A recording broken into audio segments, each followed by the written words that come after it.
ਇਹ Punjabi radio USA ਹੈ। ਹੁਣ ਤੁਸੀਂ ਸਾਡੇ ਚੰਡੀਗੜ੍ਹ ਸਟੂਡੀਓ ਤੋਂ ਸੁਸ਼ੀਲ ਦੋਸਾਂਝ ਕੋਲੋਂ ਅੱਜ ਸੋਮਵਾਰ ਦਾ ਪੰਜਾਬੀ ਖਬਰਾਂ ਦਾ ਬੁਲੇਟਿਨ ਸੁਣੋਗੇ। ਪਹਿਲਾਂ ਅੱਜ ਦੀਆਂ ਖਾਸ ਖਬਰਾਂ ਸੁਣੋ। ਭਾਰਤ ਵਿੱਚ ਅੱਜ ਫੇਰ ਆਏ 62,000 ਤੋਂ ਜ਼ਿਆਦਾ ਕਰੋਨਾ ਦੇ ਕੇਸ। 54,000 ਤੋਂ ਜ਼ਿਆਦਾ ਮਰੀਜ਼ ਇੱਕੋ ਦਿਨ 'ਚ ਠੀਕ ਵੀ ਹੋਏ।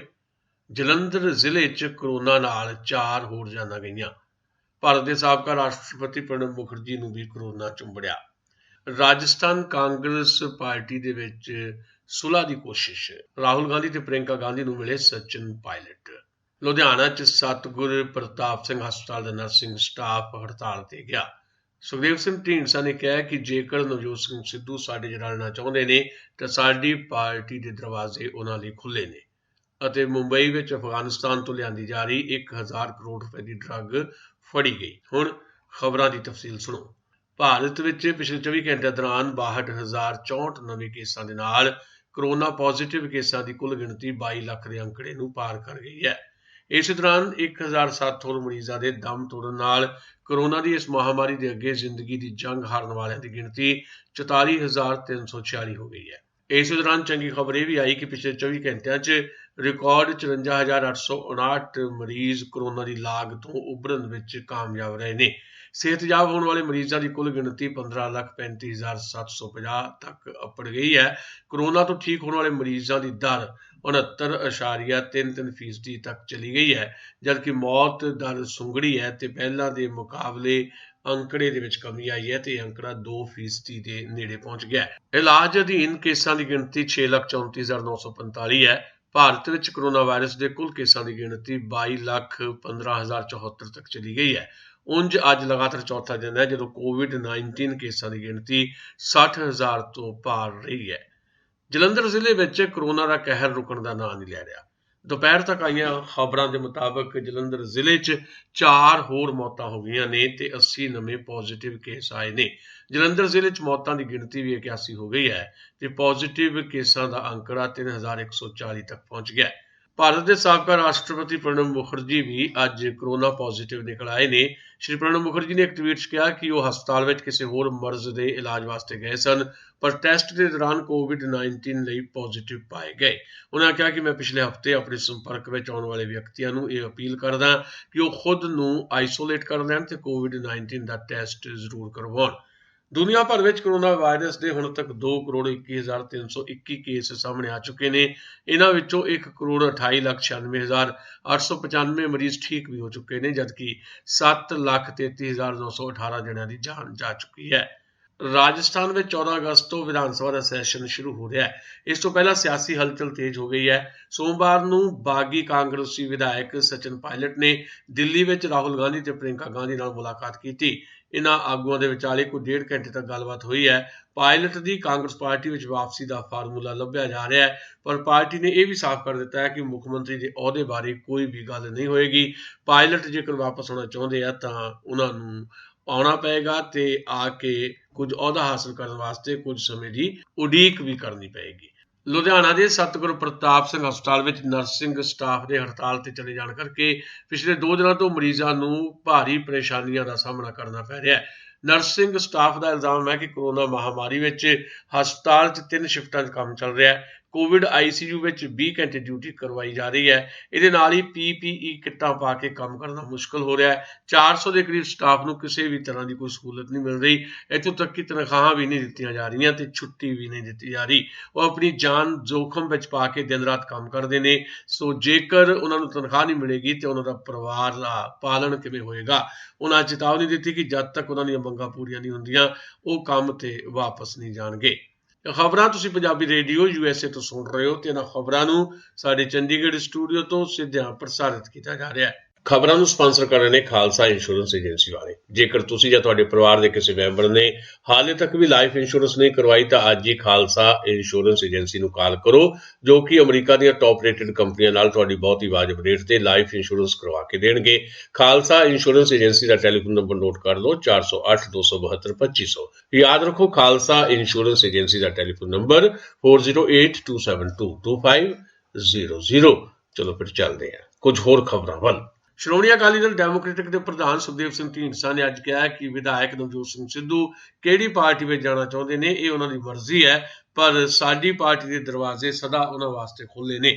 ਸੁਖਦੇਵ ਸਿੰਘ ਢੀਂਡਸਾ ਨੇ ਮੀਡੀਆ ਨਾਲ ਗੱਲਬਾਤ ਵਿੱਚ ਜ਼ਹਿਰੀਲੀ ਸ਼ਰਾਬ ਦੇ ਮੁੱਦੇ ਤੇ ਸ਼੍ਰੋਮਣੀ ਅਕਾਲੀ ਦਲ ਬਾਦਲ ਨੂੰ ਵੀ ਲੰਮੇ ਹੱਥੀਂ ਲਿਆ। ਉਹਨਾਂ ਨੇ ਲੀਡਰਾਂ ਦਾ ਨਾਂ ਲਏ ਬਿਨਾਂ ਕਿਹਾ ਕਿ ਇਸ ਮੁੱਦੇ ਤੇ ਉਹਨਾਂ ਦਾ ਵਿਰੋਧ ਤਾਂ ਠੀਕ ਹੈ, ਪਰ ਨੈਤਿਕ ਤੌਰ ਤੇ ਅਕਾਲੀਆਂ ਦੀ ਆਪਣੀ ਹੀ ਸਰਕਾਰ ਵਿੱਚ ਡਰੱਗ ਸਮਗਲਿੰਗ ਨੂੰ ਲੈ ਕੇ ਵੀ ਜਵਾਬਦੇਹੀ ਬਣਦੀ ਹੈ। ਅਗਲੀਆਂ ਵਿਧਾਨ ਸਭਾ ਚੋਣਾਂ ਵਿੱਚ ਆਪਣੀ ਭੂਮਿਕਾ ਨੂੰ ਲੈ ਕੇ ਉਹਨਾਂ ਨੇ ਕਿਹਾ ਕਿ ਉਹ ਖੁਦ ਕੋਈ ਚੋਣ ਨਹੀਂ ਲੜਨਗੇ। ਜਿਹੜੇ ਲੋਕ ਆਪਣੀ ਜਮਹੂਰੀ ਹੱਕਾਂ ਵਾਸਤੇ ਉਹਨਾਂ ਦੇ ਨਾਲ ਆਏ ਨੇ, ਇੱਕ ਪਲੇਟਫਾਰਮ ਤੇ ਉਹਨਾਂ ਨੂੰ ਇਕੱਠਾ ਰੱਖਣਾ ਹੀ ਉਹਨਾਂ ਦਾ ਅਸਲੀ ਮਕਸਦ ਹੈ। ਪੰਜਾਬ ਯੋਜਨਾ ਬੋਰਡ ਦੀ ਉਪ ਚੇਅਰਪਰਸਨ ਤੇ ਕਾਂਗਰਸ ਪਾਰਟੀ ਦੀ ਸੀਨੀਅਰ ਆਗੂ ਬੀਬੀ ਰਜਿੰਦਰ ਕੌਰ ਭੱਠਲ ਨੇ ਅੱਜ ਕਿਹਾ ਕਿ ਸ਼੍ਰੋਮਣੀ ਅਕਾਲੀ ਦਲ ਕਈ ਟੁਕੜਿਆਂ ਵਿੱਚ ਵੰਡਿਆ ਜਾ ਚੁੱਕਾ ਹੈ ਤੇ ਇਸ ਦੀ ਹੁਣ ਪੰਜਾਬ ਵਿੱਚ ਕੋਈ ਹੋਂਦ ਨਹੀਂ ਰਹੀ। ਪੰਜਾਬ ਦੀ ਕੋਈ ਵੀ ਧਿਰ ਅਕਾਲੀ ਦਲ ਨੂੰ ਮੂੰਹ ਨਹੀਂ ਲਾ ਰਹੀ। ਬੀਬੀ ਭੱਠਲ ਨੇ ਕਿਹਾ ਕਿ ਬਾਦਲ ਤੇ ਢੀਂਡਸਾ ਪਰਿਵਾਰਾਂ ਦੀ ਲੜਾਈ ਹੁਣ ਸਿਰਫ ਗੋਲਕਾਂ ਤੱਕ ਸੀਮਤ ਹੈ। ਪੰਜਾਬ ਦੇ ਲੋਕਾਂ ਨੂੰ ਹੁਣ ਇਹਨਾਂ ਤੋਂ ਕੋਈ ਉਮੀਦ ਨਹੀਂ, ਨਾ ਹੀ ਲੋਕ ਇਹਨਾਂ ਨੂੰ ਮੂੰਹ ਲਾਉਂਦੇ ਨੇ। ਬੀਬੀ ਭੱਠਲ ਨੇ ਕਿਹਾ ਕਿ ਕਾਂਗਰਸ ਪਾਰਟੀ ਕੇਂਦਰ ਸਰਕਾਰ ਵੱਲੋਂ ਪਾਸ ਕੀਤੇ ਗਏ ਖੇਤੀ ਆਰਡੀਨੈਂਸਾਂ ਦੇ ਖਿਲਾਫ ਹੈ। ਇਹ ਆਰਡੀਨੈਂਸ ਕਿਸਾਨਾਂ, ਮਜ਼ਦੂਰਾਂ ਤੇ ਆੜ੍ਹਤੀਆਂ ਲਈ ਬਹੁਤ ਘਾਤਕ ਨੇ। ਸੀਨੀਅਰ ਅਕਾਲੀ ਆਗੂ ਤੇ ਮਾਨਸਾ ਤੋਂ ਸ਼੍ਰੋਮਣੀ ਗੁਰਦੁਆਰਾ ਪ੍ਰਬੰਧਕ ਕਮੇਟੀ ਦੇ ਮੈਂਬਰ ਮਾਸਟਰ ਮਿੱਠੂ ਸਿੰਘ ਕਾਨਕੇ ਨੇ ਸ਼੍ਰੋਮਣੀ ਅਕਾਲੀ ਦਲ ਬਾਦਲ ਨਾਲੋਂ ਸਦਾ ਵਾਸਤੇ ਤੋੜ ਵਿਛੋੜਾ ਕਰ ਲਿਆ। ਉਹਨਾਂ ਨੇ ਪਾਰਟੀ ਦੀ ਮੁੱਢਲੀ ਮੈਂਬਰਸ਼ਿਪ ਤੋਂ ਅਸਤੀਫਾ ਦੇ ਦਿੱਤਾ ਹੈ ਤੇ ਸ਼੍ਰੋਮਣੀ ਅਕਾਲੀ ਦਲ ਨੂੰ ਸਿੱਖ ਸਿਧਾਂਤਾਂ ਤੋਂ ਥਿੜਕਿਆ ਕਰਾਰ ਦਿੱਤਾ ਹੈ। ਉਹ ਸੇਵਾ ਮੁਕਤ ਅਧਿਆਪਕ ਨੇ ਤੇ ਪੰਜਾਬ ਸਟੇਟ ਅਧਿਆਪਕ ਦਲ ਦੇ ਵੀ ਪੰਜਾਬ ਦੇ ਪ੍ਰਧਾਨ ਰਹਿ ਚੁੱਕੇ ਨੇ। ਆਪਣਾ ਅਸਤੀਫਾ ਪਾਰਟੀ ਦੇ ਪ੍ਰਧਾਨ ਸੁਖਬੀਰ ਸਿੰਘ ਬਾਦਲ ਨੂੰ ਭੇਜੇ ਜਾਣ ਬਾਰੇ ਉਹਨਾਂ ਕਿਹਾ ਕਿ ਹੁਣ ਸ਼੍ਰੋਮਣੀ ਅਕਾਲੀ ਦਲ ਆਪਣੇ ਪੰਥਕ ਅਤੇ ਪੰਜਾਬ ਪ੍ਰਤੀ ਸਿਧਾਂਤਾਂ ਅਤੇ ਸਟੈਂਡ ਤੋਂ ਹਿੱਲ ਗਿਆ ਹੈ। ਸੁਪਰੀਮ ਕੋਰਟ ਨੇ ਸੀਨੀਅਰ ਵਕੀਲ ਪ੍ਰਸ਼ਾਂਤ ਭੂਸ਼ਣ ਵੱਲੋਂ 2009 ਵਿੱਚ ਦਿੱਤੇ ਗਏ ਇੱਕ ਬਿਆਨ ਵਾਸਤੇ ਦਾਇਰ ਮੁਆਫੀਨਾਮੇ ਨੂੰ ਕਬੂਲ ਕਰਨ ਤੋਂ ਇਨਕਾਰ ਕਰ ਦਿੱਤਾ ਹੈ। ਸਿਖਰ ਦੀ ਅਦਾਲਤ ਨੇ ਕਿਹਾ ਕਿ ਪ੍ਰਸ਼ਾਂਤ ਭੂਸ਼ਣ ਅਤੇ ਪੱਤਰਕਾਰ ਤਰੁਣ ਤੇਜਪਾਲ ਦੇ ਖਿਲਾਫ ਅਪਰਾਧਕ ਹੱਤਕ ਮਾਮਲੇ ਵਿੱਚ ਹਾਲੇ ਹੋਰ ਸੁਣਵਾਈ ਹੋਏਗੀ। ਜਸਟਿਸ ਅਰੁਣ ਮਿਸ਼ਰਾ ਦੀ ਅਗਵਾਈ ਵਾਲੇ ਬੈਂਚ ਨੇ ਕਿਹਾ ਕਿ ਉਹ ਇਸ ਕੇਸ ਨੂੰ ਸੁਣਨ ਤੋਂ ਬਾਅਦ ਗੌਰ ਕਰਨਗੇ ਕਿ ਜੱਜਾਂ ਬਾਰੇ ਭ੍ਰਿਸ਼ਟਾਚਾਰ ਨੂੰ ਲੈ ਕੇ ਕੀਤੀ ਗਈ ਟਿੱਪਣੀ ਅਸਲ ਵਿੱਚ ਹੱਤਕ ਹੈ ਜਾਂ ਨਹੀਂ। ਕੇਸ ਦੀ ਅਗਲੀ ਸੁਣਵਾਈ 17 ਅਗਸਤ ਨੂੰ ਹੋਏਗੀ। ਯਾਦ ਰਹੇ ਕਿ ਪ੍ਰਸ਼ਾਂਤ ਭੂਸ਼ਣ ਨੇ 2009 ਵਿੱਚ ਕਿਹਾ ਸੀ ਕਿ 16 ਸਾਬਕਾ ਚੀਫ ਜਸਟਿਸਾਂ ਵਿੱਚੋਂ ਅੱਧੇ ਭ੍ਰਿਸ਼ਟ ਸਨ। ਕਿਸਾਨ ਵਿਰੋਧੀ ਖੇਤੀ ਆਰਡੀਨੈਂਸਾਂ ਦੇ ਖਿਲਾਫ ਅੱਜ ਭਾਰਤੀ ਕਿਸਾਨ ਯੂਨੀਅਨ ਸਿੱਧਪੁਰ ਵੱਲੋਂ ਬਠਿੰਡਾ 'ਚ ਪੰਜਾਬ ਵਿਆਪੀ ਜੇਲ੍ਹ ਪਰੋਸ ਸੰਘਰਸ਼ ਦੇ ਤਹਿਤ ਮੁਜ਼ਾਹਰਾ ਕੀਤਾ ਗਿਆ। ਕਿਸਾਨਾਂ ਨੇ ਰੋਸ ਮਾਰਚ ਕਰਦਿਆਂ ਆਪਣੇ ਆਪ ਨੂੰ ਗ੍ਰਿਫਤਾਰੀ ਲਈ ਪੇਸ਼ ਕੀਤਾ, ਪਰ ਪ੍ਰਸ਼ਾਸਨ ਨੇ ਕੋਈ ਵੀ ਗ੍ਰਿਫਤਾਰੀ ਨਹੀਂ ਕੀਤੀ। ਯੂਨੀਅਨ ਦੇ ਸੂਬਾ ਜਨ ਸਕੱਤਰ ਕਾਕਾ ਸਿੰਘ ਕੋਟੜਾ ਤੇ ਮੁਖਤਿਆਰ ਸਿੰਘ ਰਾਜਕੁੱਬੇ ਨੇ ਕਿਹਾ ਕਿ ਕੇਂਦਰ ਸਰਕਾਰ ਦੇ ਇਹ ਆਰਡੀਨੈਂਸ ਕਿਸਾਨਾਂ ਲਈ ਮੌਤ ਦੇ ਵਾਰੰਟ ਨੇ। ਆਰਡੀਨੈਂਸ ਲਾਗੂ ਹੋਣ ਤੇ ਕਿਸਾਨਾਂ ਦੀਆਂ ਜ਼ਮੀਨਾਂ ਕਾਰਪੋਰੇਟਾਂ ਦੇ ਕਬਜ਼ੇ ਹੇਠ ਚਲੀਆਂ ਜਾਣਗੀਆਂ ਤੇ ਕਿਸਾਨਾਂ ਦੀ ਕਿਸੇ ਵੀ ਅਦਾਲਤ ਵਿੱਚ ਕੋਈ ਅਪੀਲ ਜਾਂ ਦਲੀਲ ਨਹੀਂ ਹੋ ਸਕੇਗੀ। ਉਹਨਾਂ ਨੇ ਆਰਡੀਨੈਂਸ ਰੱਦ ਕਰਨ ਦੀ ਮੰਗ ਕਰਦਿਆਂ ਭਵਿੱਖ ਵਿੱਚ ਸੰਘਰਸ਼ ਨੂੰ ਹੋਰ ਪ੍ਰਚੰਡ ਕਰਨ ਦੀ ਚੇਤਾਵਨੀ ਦਿੱਤੀ। ਨਵੀਂ ਮੁੰਬਈ ਪੋਰਟ ਉੱਪਰ ਅਫਗਾਨਿਸਤਾਨ ਤੋਂ ਭਾਰਤ ਲਿਆਂਦੀ ਗਈ ਨਸ਼ੇ ਦੀ ਵੱਡੀ ਖੇਪ ਨੂੰ ਫੜਿਆ ਗਿਆ। ਕੋਈ 1000 ਕਰੋੜ ਰੁਪਏ ਦੀ ਡਰੱਗ ਨੂੰ ਪਲਾਸਟਿਕ ਦੇ ਪਾਈਪ ਵਿੱਚ ਲੁਕਾ ਕੇ ਅਫਗਾਨਿਸਤਾਨ ਤੋਂ ਈਰਾਨ ਦੇ ਰਸਤੇ ਲਿਆਂਦਾ ਗਿਆ ਸੀ। ਜਿਸ ਪਾਈਪ ਵਿੱਚ ਇਸ ਡਰੱਗ ਨੂੰ ਲੁਕੋ ਕੇ ਰੱਖਿਆ ਗਿਆ ਸੀ, ਉਹਨੂੰ ਇਸ ਤਰ੍ਹਾਂ ਪੇਟ ਕੀਤਾ ਗਿਆ ਸੀ ਕਿ ਲੱਗਦਾ ਸੀ ਕਿ ਇਹ ਬਾਂਸ ਹੈ। ਡਾਇਰੈਕਟੋਰੇਟ ਆਫ ਰੈਵਨਿਊ ਇੰਟੈਲੀਜੈਂਸ ਤੇ ਕਸਟਮ ਵਿਭਾਗ ਦੇ ਅਧਿਕਾਰੀਆਂ ਨੇ ਜਦ ਡਰੱਗ ਨੂੰ ਫੜਿਆ ਤਾਂ ਸਮਗਲਰਾਂ ਨੇ ਇਸ ਨੂੰ ਆਯੁਰਵੈਦਿਕ ਦੀ ਦਵਾਈ ਦੱਸਿਆ। ਜਦ ਅਧਿਕਾਰੀਆਂ ਨੇ ਇਸ ਨੂੰ ਲੁਕੋ ਕੇ ਲਿਆਉਣ ਬਾਰੇ ਸਵਾਲ ਕੀਤੇ ਤਾਂ ਸਮਗਲਰਾਂ ਨੇ ਕਿਹਾ ਕਿ ਦਵਾਈ ਖਰਾਬ ਨਾ ਹੋਵੇ, ਇਸ ਕਰਕੇ ਅਜਿਹਾ ਕੀਤਾ ਗਿਆ ਹੈ।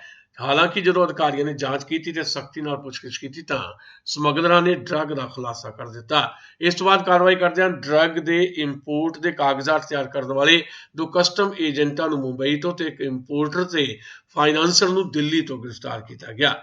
ਪੰਜਾਬ ਦੇ ਕਈ ਜ਼ਿਲ੍ਹਿਆਂ 'ਚ ਐਤਵਾਰ ਤੇ ਸੋਮਵਾਰ ਨੂੰ ਮੌਨਸੂਨ ਦਾ ਮੀਂਹ ਪਿਆ। ਵਿੱਚ ਧੁੱਪ ਵੀ ਨਿਕਲਦੀ ਰਹੀ, ਜਿਸ ਕਰਕੇ ਹੁਮਸ ਨੇ ਜ਼ਿਆਦਾ ਅਸਰ ਦਿਖਾਇਆ। ਮੌਸਮ ਮਹਿਕਮੇ ਦੇ ਮੁਤਾਬਕ 11 ਅਗਸਤ ਤੱਕ ਪੰਜਾਬ ਵਿੱਚ ਇਸੇ ਤਰ੍ਹਾਂ ਦਾ ਮੌਸਮ ਰਹੇਗਾ। ਖਾਸ ਖਬਰਾਂ ਇੱਕ ਵਾਰੀ ਫੇਰ ਸੁਣੋ। ਭਾਰਤ ਵਿੱਚ ਅੱਜ ਫੇਰ ਆਏ 62,000 ਤੋਂ ਜ਼ਿਆਦਾ ਨਵੇਂ ਕੇਸ, 54,000 ਤੋਂ ਜ਼ਿਆਦਾ ਕਰੋਨਾ ਦੇ ਮਰੀਜ਼ ਇੱਕੋ ਦਿਨ 'ਚ ਠੀਕ ਹੋਏ। ਜਲੰਧਰ ਵਿੱਚ ਕਰੋਨਾ ਦੇ ਨਾਲ 4 ਹੋਰ ਜਾਨਾਂ ਗਈਆਂ।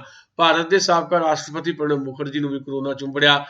ਰਾਜਸਥਾਨ ਦੇ ਬਾਗੀ ਵਿਧਾਇਕ ਸਚਿਨ ਪਾਇਲਟ ਰਾਹੁਲ ਗਾਂਧੀ ਤੇ ਪ੍ਰਿਯੰਕਾ ਗਾਂਧੀ ਨੂੰ ਮਿਲੇ। ਰਾਜਸਥਾਨ ਵਿੱਚ ਕਾਂਗਰਸ ਪਾਰਟੀ ਦਾ ਕਾਟੋ ਕਲੇਸ਼ ਖਤਮ ਕਰਾਉਣ ਦੀ ਕੋਸ਼ਿਸ਼।